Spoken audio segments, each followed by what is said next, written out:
जय श्री बालाजी की, राम राम जी। सभी भक्तजनों, मेरी माताओं, प्यारी बेटियों, बड़े बुजुर्गों, दोस्तों, फेसबुक प्रेमियों, बाबा परमानंद की नगरी के सभी परिवारों को जेडी ग्रुप की तरफ से हेमंत भैया का जय सिया राम। इस आर्थिक युग में बाबा श्याम की कथा का रसपान, उनकी गाथा, उनकी महिमा का आनंद अपन ले रहे हैं और बड़ा ही एक अद्भुत माहौल बना हुआ है। उनकी कृपा सभी भक्तों पे बनी रहती है और फेसबुक लाइव भी बड़े बड़े कलाकार हैं वो आ रहे हैं। तो बाबा श्याम की जो महिमा है वो एक चारों दिशाओं में, पूरे विश्व में फैली हुई है और इतनी कृपा बाबा की हो जाती है, उनके श्री चरणों में आप लगा सकते हो। तो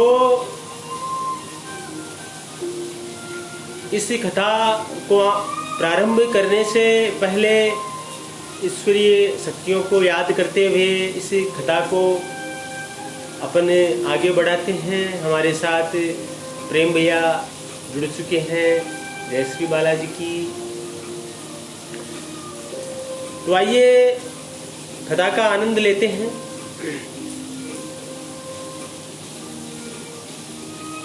विघ्नेश्वराय वरदाय सुरप्रियाय लंबोदराय सकलाय जगद्दिताय नागाननाय यज्ञ विभूषिताय गौरीसुताय गणनाथ नमो नमस्ते। या देवी सर्वभूतेषु और लक्ष्मी रूपेण संस्थिता नमस्तस्यै नमस्तस्यै नमस्तस्यै नमो नमः। आइए हनुमंत विराजिए, कथा सुनाऊं मति अति अनुसार और प्रेम सहित गादी धरूं पधारो पवन कुमार। तो कथा को आगे बढ़ाते हुए कहना चाहूंगा कि जब बर्बरिक जो बाबा श्याम है वो बर्बरिक थे और बर्बरिक का सिर है वो कन्हैया ने, द्वारिकाधीश ने काट दिया था उनके थोड़े से शब्दों के खेल ने। लेकिन जब उनके पिता मूर्छित हो गए थे घटोत्कच, तो सिद्ध अंबिकाएं वहां पहुंची और उन्होंने कहा कि आप चिंता ना करें, ये जो हुआ है वो एक लीला है। ये पिछले जन्म में सूर्यवर्चा नामक एक यक्षराज थे और उन्होंने कह दिया था कि जब मूर्दैत्य को मारने की बात आई तो सभी देवता की एक मीटिंग हुई। उसमें उन्होंने कहा कि हम सब मिलकर भगवान विष्णु के पास चलते और भगवान विष्णु के पास जाने की जब बात कही तो जो यक्षराज सूर्यवर्चा है, जो पिछले जन्म में बर्बरिक थे, उन्होंने बीच में ही कह दिया कि हे देवगणों, मूर दैत्य इतना प्रतापी नहीं है, बोले इतना कोई बहुत बड़ा शूरवीर नहीं है जिसका श्रृंगार केवल भगवान विष्णु ही कर सके। हर एक बात के लिए हमें उनके पास नहीं जाना चाहिए। ये यक्षराज सूर्यवर्चा उस देवगण सभा में कह देते हैं, यदि आप मुझे आज्ञा दे, उन देवगणों को वो कहते हैं कि अगर ये आज्ञा आप मुझे दे तो मैं अकेला ही वध कर सकता हूं उनका। इतना सुनते ही ब्रह्मा जी बोले नादान, मैं तेरा पराक्रम जानता हूं, तुमने अभिमान वश इस देव सभा में चुनौती दी है, इसका दंड भुगतना पड़ेगा। ब्रह्मा जी ने उनको ऐसा बोला। सूर्यवर्चा, जो बर्बरिक की बात अपन कर रहे हैं, बर्बरिक का जब सिर काटा गया तो बर्बरिक पिछले जन्म में सूर्यवर्चा थे और उन्होंने अभिमान स्वरूप ऐसा बोल दिया था।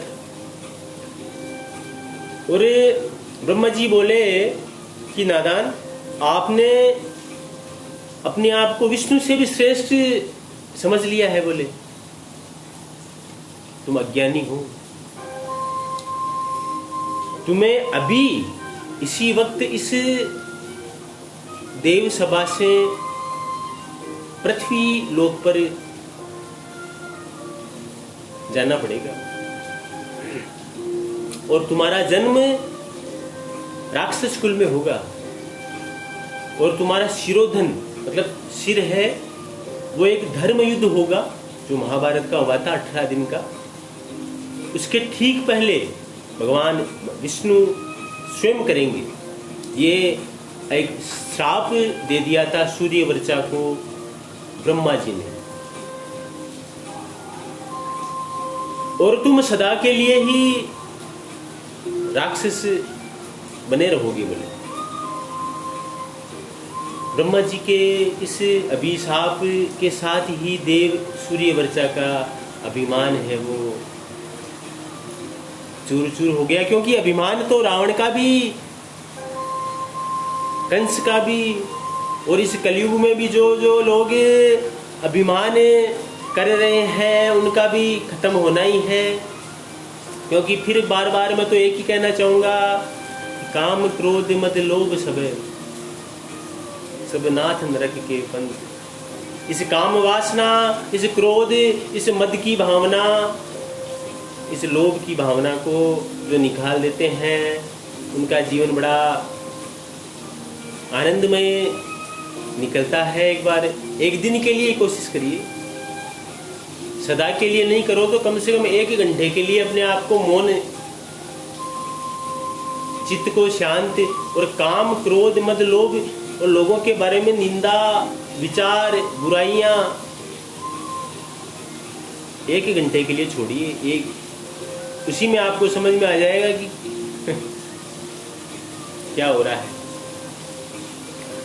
तो उस अभिमानी सूर्यवर्चा को श्राप दे दिया गया ब्रह्मा जी ने, तो वो तत्काल ब्रह्मा के चरणों में गिर पड़ा और बोले, विनम्र भाव से बोला। फिर तो विनम्रता आ जाती है जब कुछ अपने वो अहंकार जब नीचे गिरता है तो विनम्रता इतनी आती है कि फिर अकेलापन महसूस होता है।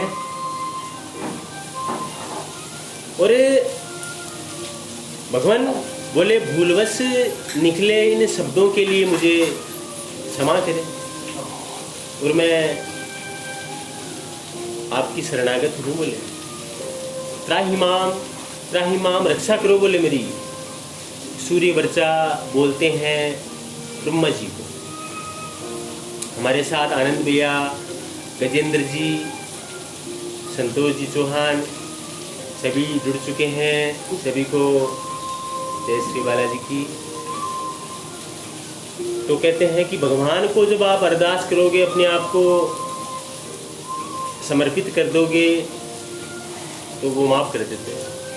आपने कितनी भी बड़ी गलतियाँ की होगी, लेकिन आप अपने आप को पूर्ण रूप से प्रभु के श्री चरणों में समर्पित कर दोगे, तो जितना भी आपका किया गलत है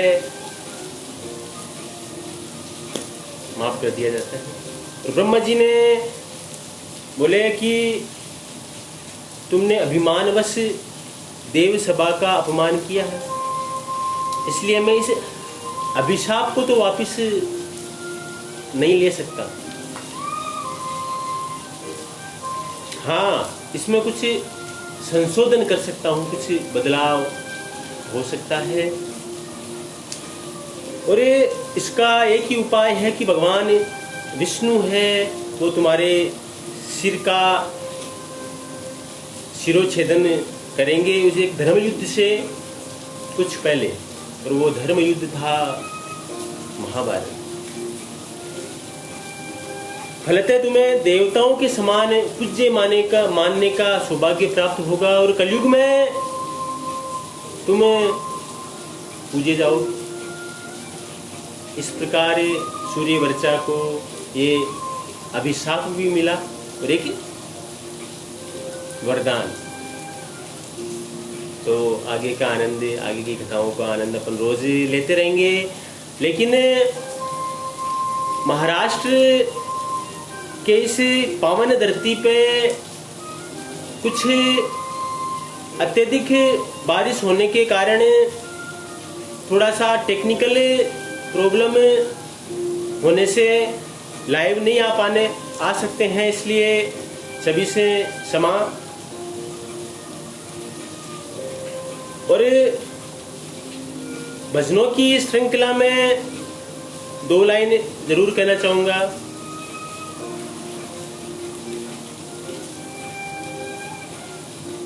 कि सभी के अपने अपने आराध्य देव हैं। कोई बाबा श्याम को मानता है, कोई बालाजी महाराज को, कोई भगवान श्री राम को, कोई गणेश जी महाराज को, कोई मैया को। लेकिन जो जिसको मानता है फिर उसके लिए सब कुछ वही है, और अपना सर्वस्व वो उस प्रभु को समर्पित कर देता है। और इसी पे 2 लाइन कहना चाहूँगा। हमारे इष्ट देव आराध्य मेरे सर्वेश्वर भगवान राम के परम भक्त माँ अंजना के लाल, वो मंद मंद मुस्कुराए हनुमान जी महाराज, उन्हीं की कृपा से इतना बोलने का मौका शायद मिला है, इसलिए 2 लाइन उनके लिए लिखा है। जय हो बाबा थारी, ओ सोहे गोठे वाली यसवारी, ओ सोनी महिमा है बाबा थारी। जय हो बाबा थारी जय हो। कैसे? जग घूमिया थारे जैसा ना कोई, जग घूमिया थारे जैसा। मतलब पूरा जग घूम लिया, लेकिन हर जगह चिंताएं, अहंकार, दुख, बुराइयां सब थी। लेकिन इनके शरण में आने के बाद में इन्होंने अपने चारों ओर एक आवरण बना रखा है कि किसी का प्रभाव ये पड़ने नहीं देते हैं। ऐसी कृपा प्रभु की हो जाती है जब आप अपना सब कुछ उनको कह देते। इसलिए मेरी सभी से अरदास कि अपना और अपने बच्चों का विशेष ध्यान रखें, स्वस्थता बनाए रखें। जय श्री बालाजी की। राम राम।